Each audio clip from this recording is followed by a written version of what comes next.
En god lærare en lærare som brenner for to i fagene som han underviser i. Han valgt sine vis, og han heldt seg til det. En god lærare skal då sutja öll, være åpen for spurningen og hjelpe. Gå over bøttene og flotjen som han underviser. Fólkaskúla tar den vi har møta en badne. Ja. Og kveitja det. Alle lærere som du hever i første øren tria flotje, det er gjerne inntrykk under ødlomstøvn. Det er jo øyelig store i verden i kjøbatten. Det er lærere som jeg husker etter, det har møtt mer og min floksfellan her som vi da har vært på en måte. Det er alt. Man fer att blomstra, så att man kanske inte gör det fram undan. Så man märker att man blir satt. Det er en lærare som har hatt største avskanna med, og til han læreren jeg har haft størst tøyerskøy i ødlom munnen lesterløyv. Det var bare til han underviste, men mest det som han visste. För det första sa han med, och för det nästa så var han ett människa först och främst. Inte bara lärare. Hvis jeg ikke har haft det så godt, så tycker hon sig alltid väl av mig. Hon tog bara väl att lusta till vad det är som vi säger och lusta vad det är som jag har sagt och så sätta sig in i mina stöv. Han valgte søgjene til Taimon som var veik. Og de som var i happa.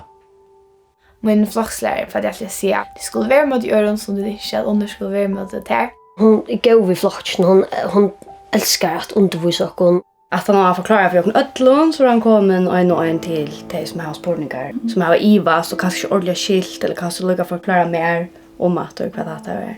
Jeg minnes særlig å finne en ungan lærere som setter tog av å fortelle om søvr. Det var som hyggja etter en film, og det er faktisk årsaken til at jeg elsker å lese, og gjør det enda det i det. Han har overbøynes haft avskanna av hver i det. Hon gav mig ordentligt kvalificerade atmeldingar på det som gjør det. Det är stor tydning, kan man säga. Det är så igen här, kan det ha gjort så igen, jag skriver så igen. Och det är kanske inte väl så, vi säger, hon tjej sagt det är något du ord att det ska ta diska.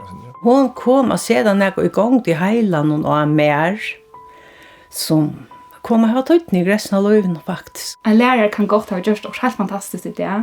Ja. Själv man vet allt det. Och personer minst 20 år att han var. Det var Oliver Enne. Jakob och Skär. Backner. Mitchell och Hallbjörg. Johanna Jensen. Palm. Björk Groen. Han sjakk og sikvarsen.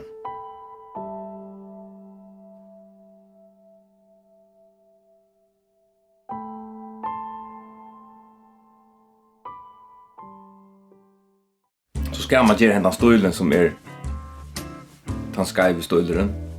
Det är inte evne ordentligt, men jag skriver så bara att han gick upp på ett träd och det skulle komma en annan förbi. Och så stod han bara där och väntade. Så brukade han suja och skriva väntade. Nästan den tvär suja och väntade. Det är att hon inte var så lätt och det var en stavfall i ödlom väntade. Så det, ja okej. Så det var inte så stort.